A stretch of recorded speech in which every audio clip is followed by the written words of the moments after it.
Subscribe कीजिए हमारे channel नूर रज़ा को और बेल आइकन को प्रेस कीजिए जिससे आपको हमारी न्यू वीडियो की नोटिफिकेशन मिलती रहे। मुझे इस इमाम आजम के वाक़े ने बहुत रुलाया। जब मैंने ये वाक़या पढ़ा तो मेरे दिल की कैफियत बदल गई। मैंने सोचा या अल्लाह, वाकई अहले इल्म कहलाने के हकदार ये लोग। एक शख्स इमाम आजम से बहुत जलता था, उनकी इज्जत से, उनकी शोहरत से। अच्छा, इमाम आजम के पास इल्म जितना था अल्लाह ने उनको उतना माल भी दिया था। हमने अपने बुजुर्गों से सुना है कि इमाम आजम अबू हनीफा अपने गले में जो चादर डालते थे सिर्फ जीनत के लिए, उस दौर में वो 2 लाख रुपए की होती थी। और आप अपने शागिर्दों के लिए, जिस दिन अपने घर वालों के लिए आप फल खरीदने के लिए जाते थे, तो जितने आपके शागिर्द थे सबके लिए फल खरीदते, और जितने असातिज़ा थे कूफा में सबके लिए फल खरीदते। तन्हा आपने कभी फल नहीं खाया, सारे शागिर्दों को पहले खिलाया फिर खाया। और उस्तादों का इतना एहतराम किया। आपके उस्तादों में सबसे बड़े उस्ताद हजरत हम्माद है। हजरत हम्माद के घर की तरफ कभी आपने पैर नहीं किया। हजरत हम्माद के घर की तरफ कभी आपने पैर नहीं किया। और एक शख्स था जो मोहल्ले में झाड़ू लगाता था, और एक रिवायत के मुताबिक इमाम आजम के कपड़े धुलता था। एक मसला किसी मस्खरे ने पूछ लिया कुत्ते के मुतालिक। इमाम आजम की उस मामले पे तहकीक नहीं थी। जो कुत्ते के मुतालिक मसला पूछा था वो तहकीक इमाम आजम के पास नहीं थी। हजरत इमाम आजम अबू हनीफा बड़े परेशान थे, सोच रहे थे। वो धोबी आकर के उसने सलाम किया तो आपने उस प्यार से जवाब न दिया, हमेशा जिस प्यार से जवाब देते थे। तो उस वक्त इमाम आजम को उसने कहा कि इमाम, आज प्यार से जवाब नहीं दिया। फरमाया मैं बहुत परेशानी में हूं, टेंशन में हूं। कहा क्या मसला है? कहा तुमको क्या बताऊं? कहा बताएं तो सही। तो आपने बता दिया। और उसने, उस धोबी ने या उस मोहल्ले में झाड़ू देने वाले, सफाई करने वाले ने वो मसला बता दिया। तो इमाम आजम अबू हनीफा रहमतुल्लाहि ताला अलैह जब भी वो आपके मदरसे के करीब से या घर के करीब से गुजरता, उसको देख लेते तो उसके लिए उठ करके खड़े हो जाता। किसके लिए? वो धोबी के लिए, मोहल्ले में झाड़ू देने वाले के लिए। किसी ने कहा इमाम इसके लिए आप उठ के खड़े होते हैं? कहा इसने मुझे एक मसला सिखाया है, तो एक मसले में ये मेरा उस्ताद है। और उस्ताद का अदब करना माँ बाप से भी ज्यादा जरूरी है। माँ बाप से बड़ा मर्तबा उस्ताद का है। इसने एक मसला मुझे सिखाया। अब बताओ, जो एक मसला सिखा दे उसका इतना एहतराम करते थे इमाम, तो जिन्होंने सारी जिंदगी पढ़ाया उन लोगों का कितना एहतराम करते। इसीलिए अपने उस्ताद हम्माद के नाम पर आपने अपने इकलौते बेटे का नाम हम्माद रखा। कितनी मोहब्बत थी उस्ताद से। और जब उस्ताद की गद्दी पर लोगों ने आपको बिठाया ला करके, तो आप उस गद्दी के किनारे पर बैठे और आपने लोगों को जवाब दिया। आज तो ना माँ बाप का अदब है, ना उस्ताद को कोई अदब ही नहीं है। बताओ, एक मसला, इससे पता चलता है इल्म जो आता है ना, वो जिसने इमाम आजम बनाया इसी चीज ने बनाया। इमाम आजम को इमाम आजम इसी अदब ने बनाया। मैं हैरान हूं जो एक मसला सिखाने वाले धोबी का इतना अदब करता हो, तो वो आलिमे माकाना वमा यकून रसूल का कितना अदब करता होगा। उनके दिल में आका के लिए कितनी ताजीम होगी, कितना एहतराम होगा। मेरे प्यारे आका अलैहिस्सलाम के प्यारे दीवानों, तो बात चल रही थी, बड़ा हसद था उसको इमाम आजम अबू हनीफा से। तो उसने सोचा कि आज इतनी गंदी गाली दूंगा नोमान को जाकर। इमाम आजम के कपड़ों की दुकान थी, नमाज पढ़ाते थे, बच्चों उलमा को पढ़ाते थे, इल्म हदीस देते थे और तिजारत भी करते थे, बहुत बड़े ताजिर थे। तो दुकान पे तिजारत कर रहे थे, मार्केट में वो शख्स आया और आने के बाद पूछा कि नोमान, इस तरह नोमान सुना है तेरे बाप का इंतकाल हो गया? आपने फरमाया हाँ, मेरे अब्बा का इंतकाल हो गया। तो कहा तेरी माँ बेवा हो गई होगी? कहाँ बेवा हो गई है? मेरे अब्बा का जब इंतकाल हुआ तो मेरी माँ तो बेवा हो गई। कहा सुना है बड़ी खूबसूरत है तेरी माँ, हसीन और जमील है। तो आपने कोई जवाब नहीं दिया। और उसने कहा कि तेरी माँ जब बेवा हो गई है और खूबसूरत भी है, तो तेरी माँ का निकाह मेरे साथ क्यों नहीं कर देता? अल्लाह अकबर। हर आदमी माँ वाला यहाँ सोच सकता है। इतने बड़े आलिम को इतनी गंदी गाली।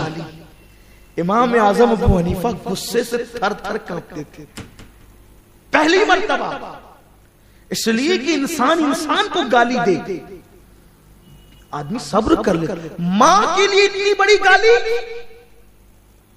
एक तो ये कहना कि तू यतीम हो गया, तेरी मां बेवा हो गई और तेरी मां बहुत खूबसूरत है, मुझे तो ये अल्फाज भी नकल करते मेरी रूह कांपती है। लेकिन मैं अपने इमाम का मर्तबा मेरे नौजवानों को बताना चाहता हूं और बताना चाहता हूं अस्ल इल्म वाले कौन है, उलमा की शान क्या है, उलमा का मकाम क्या है। वो इमाम जिसको दुनिया सिराजुल उम्मा कहती है, उम्मत का सूरज कहती है, उम्मत का चिराग कहती है, मीनारे इल्म ईमान कहती है, जिसकी तकलीद गरीब नवाज करते हैं, जिसकी तकलीद हज़रत महबूब इलाही करते हैं, जिसकी तकलीद दाता अली हिजवरी कहते हैं, उस इमाम की शान क्या होगी, किस बुलंदी पर फाइज है।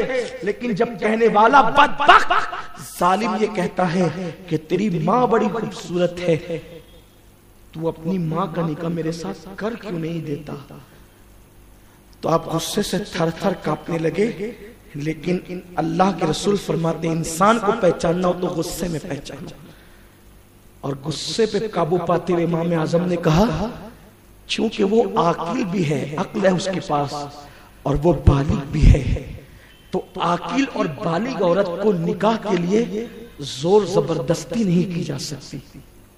जवाब देखे, इस गुस्से की हालत में मेरे इमाम का जवाब देखे, फरमाया वो आकिला है और बालिग है, इसलिए उस पर जो है जोर जबरदस्ती नहीं की जा सकती।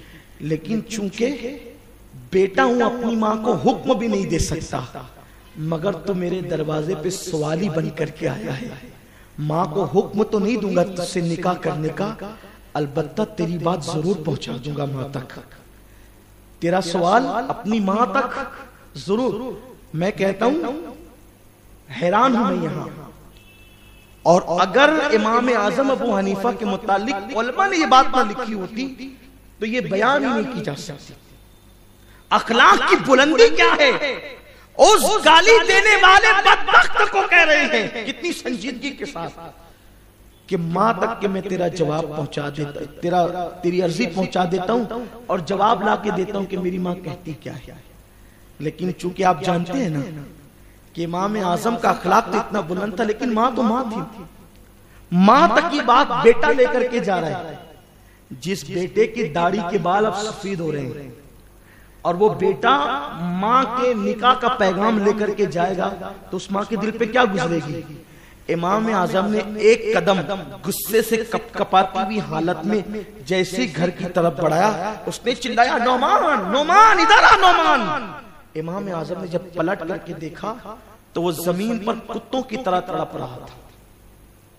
इमाम आजम अब आगे बढ़ने की बजाय इससे पहले कि इमाम अपनी मां तक की बात पहुंचाते और अपना अखलाक की बुलंदी बताते और मां पर क्या गुजरती है तो मां जानती है ना, लेकिन आपने कदम ही बढ़ाया, जमीन पे गिरा, पागल कुत्तों की तरह तड़पने लगा। इमाम पलटे और पलटे तो उसकी जबान कुत्ते की तरह बाहर आ गई और तड़प तड़प करके वो मर गया। इमाम आज़म अबू हनीफा ने उसके जिस्म को हाथ लगाया और एक तारीखी जुमला कहा, नोमान के सब्र ने तुझे खा लिया, नोमान के सब्र ने तुझे खा। इल्म की जो इल्म की बुलंदी पे फाइज होगा वो अखलाक की इस बुलंदी पे। मैं कहता हूं बहुत बुजुर्गों, बहुत अहले इल्म की जिंदगी हमने पढ़ी है, लेकिन इमाम आजम के सिवा हमने किसी बुजुर्ग की, किसी इल्म वाले की जिंदगी में इस तरह का वाकया अभी तक कभी नहीं पढ़ा। हालांकि हम तो तालिब इल्म है, उसके बाद दिल ने कहा वाकई मेरा इमाम है, जिस नवाज बनने में फख्र महसूस करता हूं, मोइनुद्दीन जिसका मुकल्लिद हनफी कहलाने में फख्र करता हो। मैं सोचता था या अल्लाह इतना बड़ा इल्म वाला गरीब नवाज मोइनुद्दीन, मोइने बेकसा, मोइने मिल्लते बद्दीन, इतना बड़ा मुहद्दिस फकीह, अल्लाह अकबर, वो इमाम आजम के मुकल्लिद क्यों है? तो पता चला जब मुझ जैसे तालिब इल्म तक इस तरह की बात पहुंची है तो गरीब नवाज तक कैसी कैसी बात होगी। तभी जाकर के लोगों ने इमाम आजम की अजमत का लोहा माना और इससे पता चला अपने लिए लड़ना ये कुत्तों का काम है और अपने लिए इस तरह सब्र करना ये अपने बुजुर्गों का तरीका है। हमें इससे कुछ सीखना चाहिए।